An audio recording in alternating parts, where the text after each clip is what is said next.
myself Dipali Kulkarni Deshmukh from PVP Junior College, Pravaranagar, Loni. We will continue our Maha Revision series and today's lecture is part number 7. Okay, we will continue. First, we will study about Pascal's law. What is Pascal's law? Suppose there is an enclosed fluid. Suppose this is an enclosed fluid, and if pressure applied at any point of the enclosed fluid, when we apply pressure, we know the formula for the pressure. Pressure that is equal to force per unit area, and if we apply a pressure to at any point of an enclosed fluid, then it is transmitted to equally and undiminished. These two words, they are very important. Equally and undiminished to every point of the fluid, and also on the walls of the container, provided the effect of gravity is neglected. म्हणजे काय बघा, तर जेव्हा एखाद्या enclosed fluid वर आपण pressure apply करतो तर ते ट्रान्समिट होतं कसं, सगळ्या बाजूला सारखं इक्वली अँड अनडिमिनिश्ड. डिमिनिश्ड म्हणजे कमी होणे आणि अनडिमिनिश्ड म्हणजे कमी न होणे, सेम राहणे. मग आता बघा, to every point of the fluid, त्या फ्लुइडच्या प्रत्येक पॉइंटला, and also the walls of the container, त्या कंटेनरच्या वॉलला सुद्धा.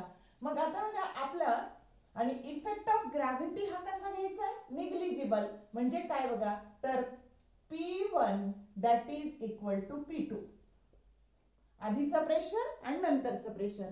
मग आता इथे बघा P1 म्हणजे initial force is F1 and initial area is A1, final pressure is P2 that is nothing but F2 by A2. F2 is final force and A2 is final area. हा formula इथं अत्यंत महत्वाचा आहे आणि याच्यावरून तुम्हाला काहीही काढायला येईल. F1 काढायला येईल किंवा F2 काढायला येईल. याला फक्त त्या तसं काय करायचं, अरेंज करायचं. आणि हे आहे स्टेटमेंट कशाचं, पास्कल्स लॉचं. लक्षात तुम्हाला F1 म्हणजे इनिशियल फोर्स, A1 म्हणजे इनिशियल एरिया, F2 म्हणजे फायनल फोर्स, A2 म्हणजे फायनल एरिया. यातलं जे काही काढायला येईल ते कॅल्क्युलेट करायचं. एखादा छोटासा 2 मार्काचा प्रॉब्लेम ह्या फॉर्म्युलावर येऊ शकतो. Excuse me. आता state the Pascal's law and state its applications असं येऊ शकतं. तर त्याचे ऍप्लिकेशन काय, तर हायड्रॉलिक लिफ्ट आणि hydraulic brakes that are the applications of Pascal's law. आता इथं तुमचं पास्कल्स लॉ संपलेला आहे. छोटे छोटे प्रश्न आपण करायचे असं आपलं ठरलेलं आहे आणि म्हणून आपण मेकॅनिकल प्रॉपर्टीज ऑफ फ्लुइड या चॅप्टर मधलं हे पास्कल्स लॉ हे छोटासा 1 मार्काला स्टेट करायला येईल आणि ऍप्लिकेशन सह आला तर 2 मार्काला प्रश्न येईल. हा तुमच्या बी सेक्शन मध्ये पण येऊ शकतो किंवा डी सेक्शन मध्ये जे 2-2 मार्काचे तुमचा एक थेरी एक न्यूमेरिकल्स असं येतं तिथं पण हा येऊ शकतो. आणि ह्या तुमच्या फॉर्म्युल्यावर प्रॉब्लेम सुद्धा येऊ शकतो. इतक्या पॉसिबिलिटी ह्या आर्टिकल वर पडण्याच्या आहेत. आता अँगल ऑफ कॉन्टॅक्ट. आता कशाला म्हणायचं बघा अँगल ऑफ कॉन्टॅक्ट, तर ज्या वेळेस आता एक 3 गोष्टी लक्षात घ्या बघा. काय तर दिलेलं लिक्विड दिलेल्या सॉलिडला चिकटत असेल तर, आता बघा हा सॉलिड आहे आणि दिलेलं लिक्विड दिलेल्या सॉलिडला चिकटतं. आता जर प्युअर वॉटर असेल आणि हे ग्लास आहे, हे ग्लास आहे आणि हे प्युअर वॉटर आहे, तर दिलेलं लिक्विड दिलेल्या सॉलिडला पूर्णपणे चिकटतं. त्यावेळेस हे असा अँगल ऑफ कॉन्टॅक्ट आपल्याला शोधायचा. तर हा सरफेस असा प्लेन तयार होतो, लिक्विड सरफेस. दिलेलं लिक्विड दिलेल्या सॉलिडला पार्शियली चिकटत असेल तर हा सरफेस हा कॉन्केव तयार होतो. For example kerosene in contact with the glass, हे ग्लास आहे आणि दिलेलं लिक्विड दिलेल्या सॉलिडला अजिबातही चिकटत नसेल तर हा जो लिक्विड सरफेस आहे हा कॉन्व्हेक्स होतो. For example mercury in contact with glass. कळलं का?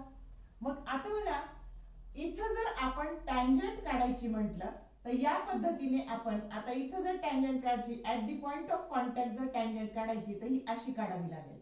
आता इथं जर काढायची at the point of contact जर टँजंट काढायची तर अशी टँजंट काढावी लागेल. आणि इथं आणि हा अँगल कुठून मोजायचा, तर लिक्विडच्या साइडने, इकडून एअरची साइड आहे आणि इकडून साइड आहे तर हा अँगल कुठून मोजायचा लिक्विडच्या साइडने मोजायचा आता इथे पण जर तुम्ही इथं पॉइंट ऑफ कॉन्टॅक्टला टँजंट काढली तर तुम्हाला लिक्विडच्या साइडने अँगल मोजायचा म्हणजे हा अँगल मोजायचा आणि ह्या अँगलला आता तुम्ही इथून मोजलं लिक्विडच्या साइडने तर इथं थीटा झाला तुमचा 0 डिग्री मग याचं कन्क्लुजन काय निघालं when given liquid weights the given solid बघा प्युअर वॉटर हे लिक्विड आहे आणि हे ग्लास हे सॉलिड आहे त्याला पूर्णपणे चिकटत असेल when given liquid weights the given solid completely angle of contact that is equal to 0 when given liquid weights the given solid partially बघा केरोसिन हे partially weight करतं at that time angle of contact is acute and when given liquid does not weight the given solid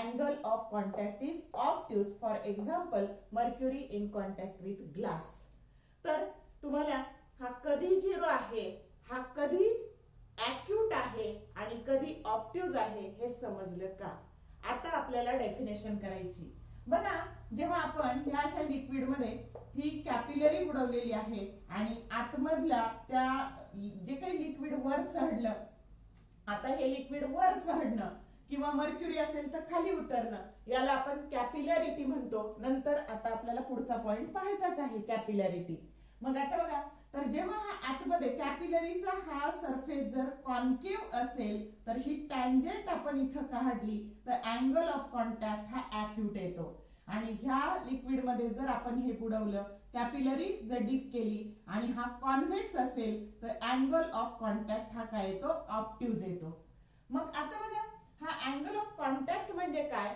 तर आपण tangent काढतो कुठं at the point of contact आणि मग हा जो काही सॉलिड आणि लिक्विड याच्यामधला अँगल आहे त्या टँजंटने बनवलेला पण त्याला मोजायचं कुठून तर त्याला मोजायचं लिक्विडच्या साइडने कुठून मोजायचं मेजर इनसाइड दी लिक्विड हा शब्द खूप महत्वाचा आहे आणि मग त्यालाच म्हणायचं त्या अँगलला म्हणायचं अँगल ऑफ कॉन्टॅक्ट 1 मार्काला तुम्हाला येऊ शकतं किंवा हा 2 मार्कालाही प्रश्न येऊ शकतो define angle of contact and state the factors on which angle of contact depends मग आता काय बघा तर आता जे आपण आता शिकलो त्याला शब्दात मांडायचं कसं the angle of contact theta between a liquid and solid surface बघा हा अँगल कशा मधला आहे लिक्विड आणि सॉलिड सरफेस मधला आहे मग liquid and solid surface is defined as बघा इथपर्यंत तर सोपं आहे काय the angle of contact theta between a liquid and solid surface is defined as the angle between हा अँगल आहे कशा मधला the angle between tangent drawn on the free surface of the liquid कुठे टँजंट काढलाय आपण free surface of the liquid and surface of the solid बघा free surface of liquid and surface of the solid पण कुठे बघा तर at the point of contact this is the point of contact at the point of contact आणि कुठून मोजायचा हा angle आपण इकडून पण मोजू शकतो इकडून पण मोजू शकतो पण तो कुठून मोजायचा लिक्विडच्या साइडने मोजायचा आणि म्हणून इथं महत्वाचा शब्द मेजर्ड विदिन द लिक्विड काय measured within the liquid that is called angle of contact आता अँगल ऑफ कॉन्टॅक्ट कशावर अवलंबून असतो तर आत्ताच तुम्ही पाहिलं की हे नेचर जे काही आहे तो कधी 0 असतो तो कधी ऍक्यूट असतो तो कधी ऑब्ट्यूज असतो तर हे कशावर अवलंबून असतं nature of liquid and solid in contact त्याच्या नेचरवर अवलंबून असतं म्हणजे ते स्मूथ आहे का कंटॅमिनेटेड आहे त्याच्यावर ते अवलंबून असतं दुसरी गोष्ट इम्प्युरिटी त्याच्यामध्ये किती इम्प्युरिटी आहे त्याच्यावर अवलंबून असतं आणि तिसरी गोष्ट temperature as temperature increases angle of contact decreases समजतंय as temperature increases angle of contact decreases आणि तुम्हाला असाही प्रश्न येऊ शकतो की when angle of contact is acute the shape of the liquid that is a concave and when angle of contact is obtuse then this shape that is the convex तर या पद्धतीने असा छोटासा प्रश्न येऊ शकतो आणि टेम्परेचरचा आणि अँगल ऑफ कॉन्टॅक्टचं रिलेशन काय आहे याच्यावर कदाचित एमसीक्यू विचारला जाऊ शकतो काय तर as temperature increases surface tension decreases, sorry angle of contact decreases. मग आता बघा कॅपिलॅरिटी म्हणजे काय हे आपल्याला पाहायचं. मग आपण अशी समजली का कन्सेप्ट अँगल ऑफ कॉन्टॅक्टची. मग आता बघा इथे आपल्याला कॅपिलॅरिटी, मग आता दिलेल्या लिक्विड मध्ये आपण अशी कॅपिलरी बुडवली. कॅपिलरी ही बुडवल्यानंतर काय होतं तर कधी कधी हे लिक्विड असं वर चढतं. म्हणजे फॉर एक्झाम्पल जर वॉटर असेल ग्लास मध्ये घेतलं तर पाणी असं वर चढतं आणि ह्या लेव्हल पेक्षा जे पाणी वर चढलं त्याला म्हणतात राईज ऑफ ए लिक्विड. आता दुसरी केस बघू आपण. काय तर हे असं बीकर घेतलं आपण आणि ह्या बीकर मध्ये आपण कॅपिलरी मर्क्युरी घेतलं आणि त्याच्यामध्ये आपण कॅपिलरी डीप केली. मग इथे आहे त्या लेव्हल पेक्षा ही लेव्हल काय होते खाली येते, त्याला म्हणतात फॉल ऑफ लिक्विड. इथे एच म्हणजे राईज ऑफ लिक्विड आणि एच म्हणजे फॉल ऑफ लिक्विड. दिलेलं लिक्विड दिलेल्या सॉलिडला चिकटत असेल, पार्शियली म्हणा टोटली म्हणा, तर ही पाण्याची लेव्हल वर जाते आणि दिलेलं लिक्विड दिलेल्या सॉलिडला चिकटत नसेल तर ही पाण्याची लेव्हल खाली येते, त्याला फॉल ऑफ लिक्विड असं म्हणायचं. मग ही जी काही फेनॉमेनॉन आहे की जेव्हा आपण एखाद्या लिक्विड मध्ये ही कॅपिलरी बुडू तेव्हा पाणी वर चढणं किंवा पाणी खाली उतरणं या फेनॉमेनॉनला म्हणायचं कॅपिलॅरिटी. आलं लक्षात? काय बघा मग आता त्याची तुम्हाला डेफिनेशन येऊ शकते. Define capillarity, the phenomenon of rise or fall of a liquid inside a capillary. हे कुठे घडतं या कॅपिलरीच्या आतमध्ये. I repeat, the phenomenon of rise or fall of a liquid inside a capillary when capillary is dipped into a liquid that is called capillarity. मग आता capillary action कधी कधी घडू शकते याच्यावर सुद्धा तुम्हाला प्रश्न येऊ शकतो. Define capillarity and give the examples when capillary action is form. मग आता काय बघा परत एकदा मी रिपीट करते. What is the definition of capillarity? The phenomenon of rise or fall of a liquid inside a capillary when capillary is dipped into a liquid is called as capillarity. मग capillary action कधी कधी घडते बघा. सकाळ संध्याकाळ आपल्याकडे देवापुढे दिवा लावण्याची पद्धत आहे आणि त्या देवापुढे लावलेल्या दिव्यामध्ये जे त्या वातीतून जे तेल जातं तर जे तेल आहे तर ती कोणती ऍक्शन आहे? कॅपिलॅरिटी ऍक्शन आहे. बघा oil rises up the wick of a lamp. त्याच्यानंतर जर फरशीवर पाणी सांडलं तर आपण फडक्याने ते पुसून घेतो किंवा आपण आंघोळ केल्यानंतर आपलं जे अंग कोरडं करतो तो टॉवेलने कोरडं करतो. हे तर बघा क्लॉथ रॅक जे चिंधी आहे फडक आहे की ज्याने आपण पाणी पुसून घेतो तर cloth rack soaks water, that is also capillarity. त्याच्यानंतर a towel soaks water, that is also capillarity. Sap and water rise up to topmost leaves in a tree. बघा झाडांची जी काही पानं आहे त्याच्यापर्यंत सॅप म्हणजे मुळाकडून रस किंवा पाणी हे त्या पानांपर्यंत कशा ऍक्शन द्वारे जातं तर ते कॅपिलॅरिटी ऍक्शन द्वारे जातं. त्याच्यानंतर ब्लॉटिंग पेपर ऍब्सॉर्ब इंक. बघा शाईचे पेन जर शाई कागदावर सांडली तर ब्लॉटिंग पेपरने ती ऍब्सॉर्ब केली जाते. All are the examples of capillary action. तर याच्यावर सुद्धा छोटा 2 मार्काचा प्रश्न येऊ शकतो. आता आपल्याला पाहायचंय क्रिटिकल व्हेलॉसिटी. अगदी छोटीशी डेफिनेशन आहे. आपण स्ट्रीमलाईन फ्लो आणि टर्ब्युलंट फ्लोचा डिफरन्स पाहिला, तिथे या क्रिटिकल व्हेलॉसिटीचा संदर्भ आलेला आहे. तर जो स्टेडी फ्लो असतो म्हणजे बादलीतलं पाणी जे काही आहे किंवा हौदातलं पाणी जे काही आहे तो स्टेडी फ्लो आहे किंवा तो लॅमिनार फ्लो आहे. आणि नदीचं पाणी, त्याच्यानंतर पुराचं पाणी, समुद्राचं पाणी हा सगळा टर्ब्युलंट फ्लो आहे. आणि मग the velocity beyond which the streamline flow becomes turbulent flow. बघा ज्या व्हेलॉसिटीला दी व्हेलॉसिटी बियॉन्ड विच की ज्याच्यानंतर हा स्ट्रीमलाईन फ्लो कशात कन्वर्ट होतो तर तो टर्ब्युलंट मध्ये कन्वर्ट होतो त्यावेळच्या व्हेलॉसिटीला काय म्हणायचं? Critical velocity. The velocity beyond which a streamline flow becomes a turbulent flow is called as a critical velocity. मग ह्या क्रिटिकल व्हेलॉसिटीचा फॉर्म्युला VC म्हणजे critical velocity, Rn that is Reynolds number, eta that is coefficient of viscosity of a fluid, then rho that is density of fluid and d that is diameter of a tube, त्या ट्यूबचा diameter. आता मागच्या वर्षी Reynold नंबरच्या फॉर्म्युल्यावर तुमचा जो question number 2 आहे 1 mark, त्यावेळेस हा प्रश्न आलेला आहे. 2022 ला हा प्रश्न आलेला आहे. State the formula for a Reynold number. मग हाच फॉर्म्युला जर अरेंज केला Rn साठी तर VC rho d divided by eta, तर हा झाला रेनॉल्ड नंबरचा फॉर्म्युला. मग रेनॉल्ड नंबर हा प्युअर नंबर आहे. मग नंबरला कधी युनिट नसतं, नंबरला कधी डायमेन्शन नसतात. बघा 1 आकडा 2 आकडा हे नंबर आहेत, यांना युनिट नाही डायमेन्शन नाही. म्हणून Reynold number is a pure number, it has no dimension, it has no unit. मग तो काय सूचित करतो आपल्याला? मग आता तुम्हाला याच्यावर सुद्धा MCQ येऊ शकतो की रेनॉल्ड नंबर हा 1000 पेक्षा कसा आहे, लेस आहे.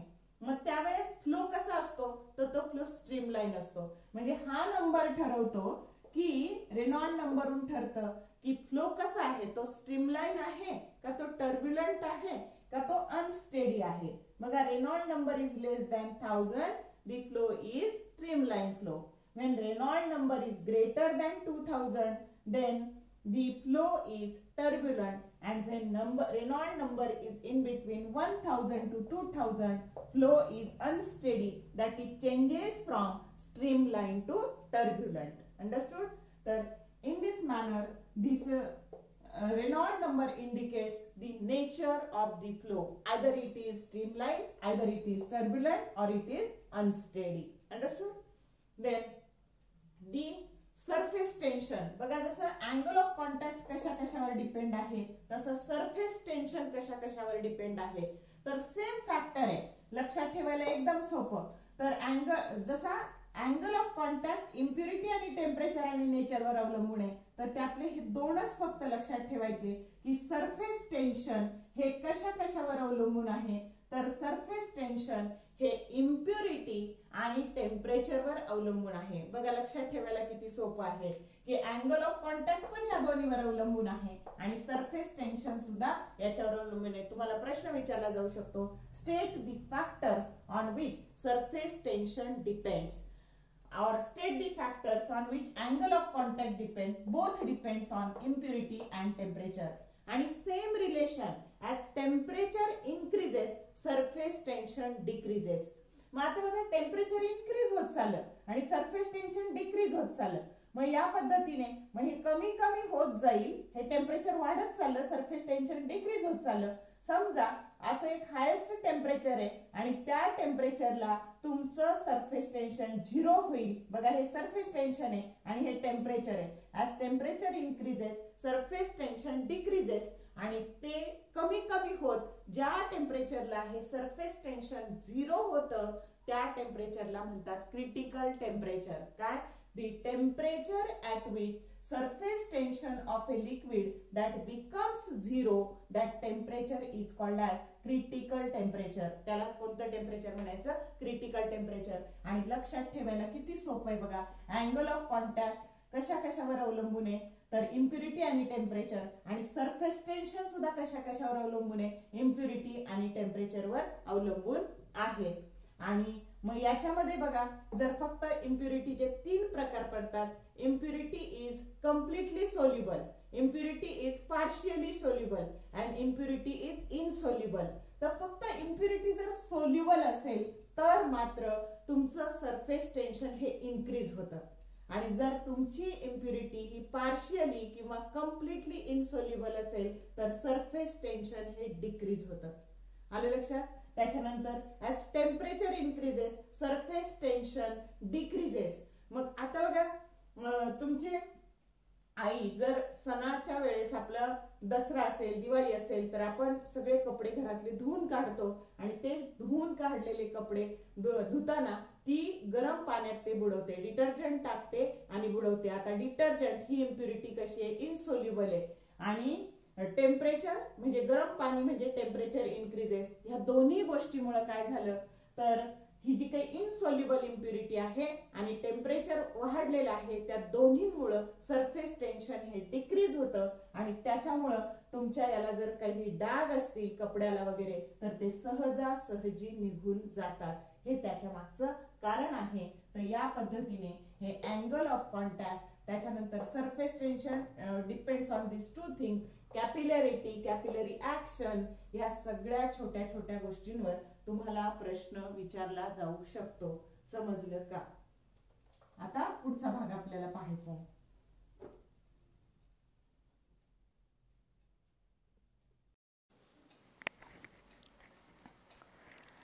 आता आपल्याला बघायचंय बघा विस्कॉसिटी म्हणजे काय.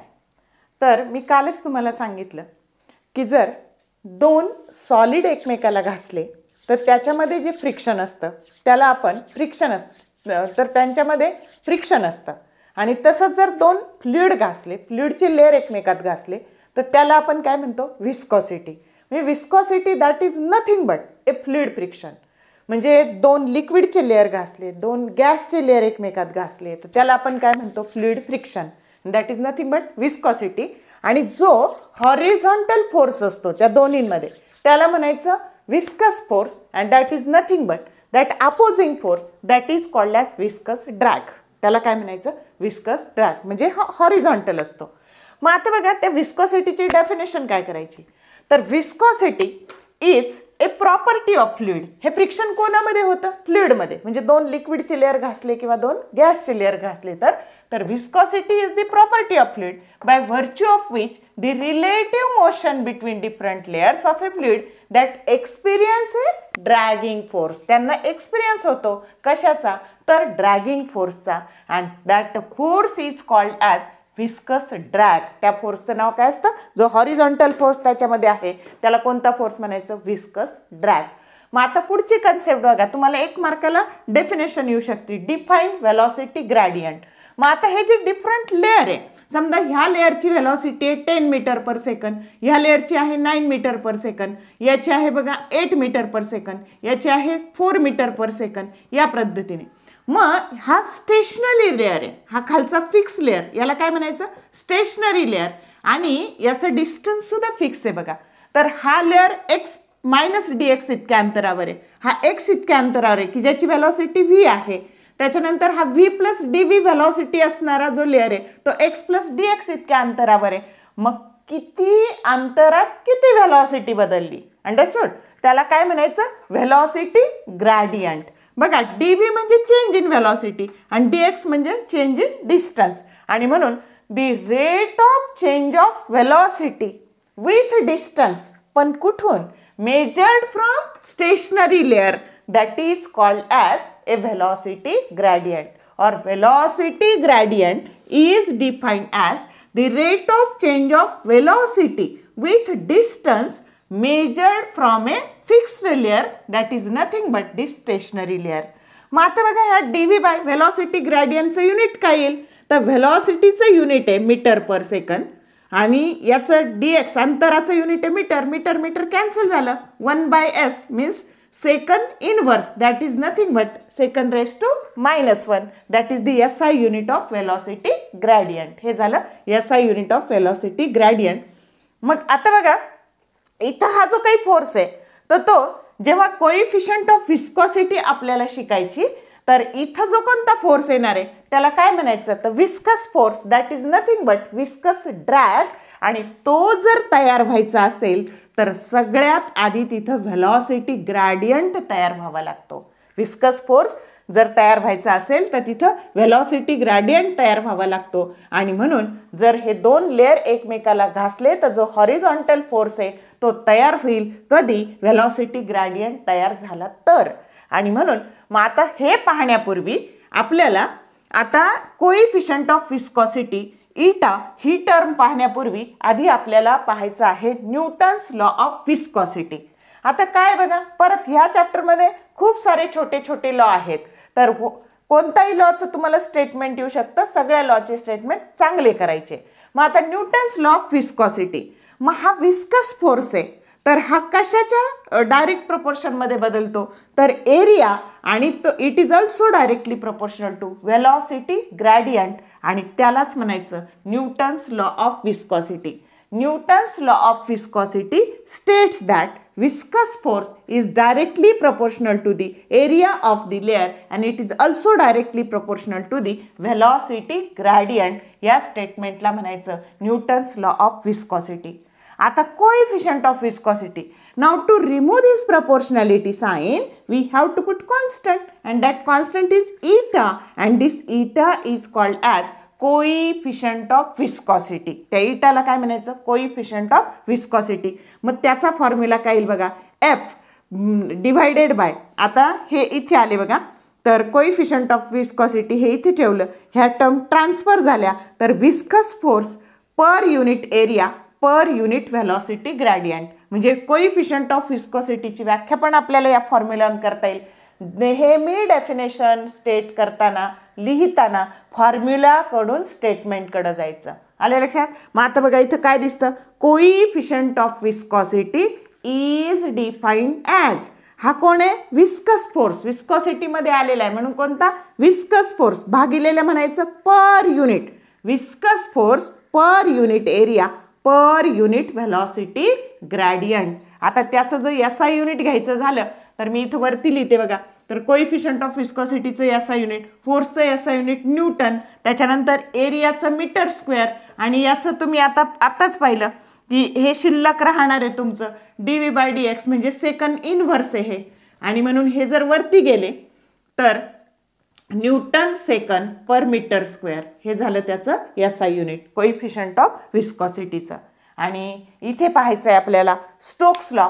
तर स्टोक्स लॉ काय बघा, स्टोक्स लॉ, तर समजा एखाद्या फ्लुइडमध्ये हा असा जर बॉल पडत असेल तर हा जो काही बॉल आहे तर हा पडताना याच्यावर जो विस्कस फोर्स ॲक्ट होतो, तर हा एकदा फ्लुइडमध्ये आला हा बॉल की जो विस्कस फोर्स आहे तो 3 गोष्टीच्या डायरेक्ट प्रपोर्शनमध्ये बदलतो. मग त्या कोणत्या कोणत्या 3 गोष्टी? कोएफिशियंट ह्या लिक्विडची कोएफिशियंट ऑफ विस्कॉसिटी किंवा फ्लुइडची, R म्हणजे त्या जो काही स्पियर आहे तर तो स्पियर आहे म्हटल्यावर त्याला R ही त्याची रेडियस आहे आणि तो ज्या व्हेलॉसिटीने पडतो आहे त्याची V ही व्हेलॉसिटी. म्हणजे मॅथमॅटिकल जर लक्षात ठेवलं तर viscous force that is directly proportional to the coefficient of viscosity. It is directly proportional to radius of the sphere and it is directly proportional to the velocity through which the velocity through the fluid. म्हणजे त्या fluid मधून जाताना त्या स्पियरची जी velocity आहे ती velocity. Now to remove this proportionality sign we have to put constant and that constant is 6 pi and therefore Fv means viscous force that is equal to 6 pi eta RV. आणि याच्यावर सुद्धा 2 मार्काचं छोटंसं numerical सुद्धा येऊ शकतं. परत एकदा statement repeat करते. This is IMP question. Stokes law. The viscous force acting on a small sphere falling through a viscous medium. बघा हे मीडियम कसं आहे? Viscous medium is directly proportional to the radius. आता इथं सिक्वेन्स पुढे मागे झाला तरी चालेल कारण गुणाकारात क्रम बदलला तर काही फरक पडत नाही आणि म्हणून it is directly proportional to the radius of the sphere. Radius of the sphere its velocity through the fluid and the coefficient of viscosity of the fluid.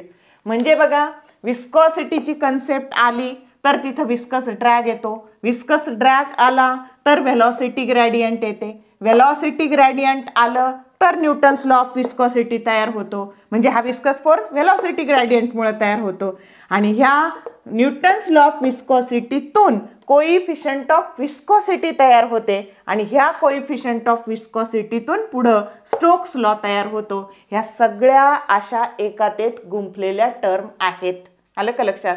आणि फक्त या चॅप्टरचे 2च प्रश्न घ्यायचे राहिलेले आहेत बघा.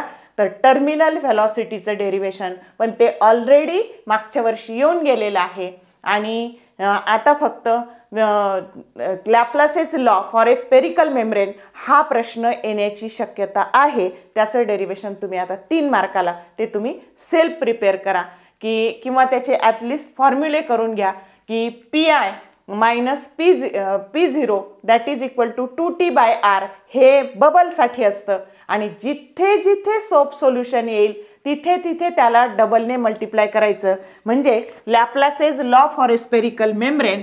तर हा प्रश्न तुम्ही करा, पण ॲटलिस्ट त्याचा फॉर्म्युला तरी लक्षात ठेवा की excess pressure inside a bubble that is 2T/R. आणि जर सोप सोल्युशन जिथे जिथे सोप येईल तिथे तिथे सगळ्याला एरिया डबल करायचा, आणि म्हणून हे झालं बबलसाठी. आणि Pi minus P0 that is equal to double झाल्यावर 4T/R. This is for soap solution. आणि काही नाही आलं तर निदान त्याची आकृती करा आणि हा फॉर्म्युला लिहा, तुम्हाला आरामशीर 1 ते 1.5 मार्क मिळून जाईल. आलं लक्षात. आणि या पद्धतीने इथे maximum part mechanical properties of फ्लुइड्सचा घेण्याचा प्रयत्न केलेला आहे. तुमच्या हे लक्षात आलं का नाही मला माहीत नाही, पण मी मॅक्सिमम पहिला चॅप्टर रोटेशनल डायनॅमिक्स आणि दुसरा चॅप्टर कंप्लीट करण्याचा प्रयत्न केलेला आहे, जेणेकरून 80% पार्ट त्या चॅप्टरचा कंप्लीट झाला आहे. म्हणजे 7 दुने 14 मार्काचा अभ्यास तुमचा झाला आहे आणि डिफरन्सेस बऱ्यापैकी घेतलेले आहेत. आणि मग आता आपण फक्त 2-2 मार्काचे महत्त्वाचे प्रश्न घेऊन ही महारिव्हिजन सिरीज कन्क्लूड करणार आहोत. ओके. तर तुम्हाला जर व्हिडिओ आवडला असेल तर जरूर लाईक करा, त्याच्यानंतर तुमच्या मित्रमैत्रिणींसोबत शेअर करा, चॅनलला सबस्क्राईब करा आणि तुम्हाला परीक्षेसाठी ऑल दी बेस्ट. Oh,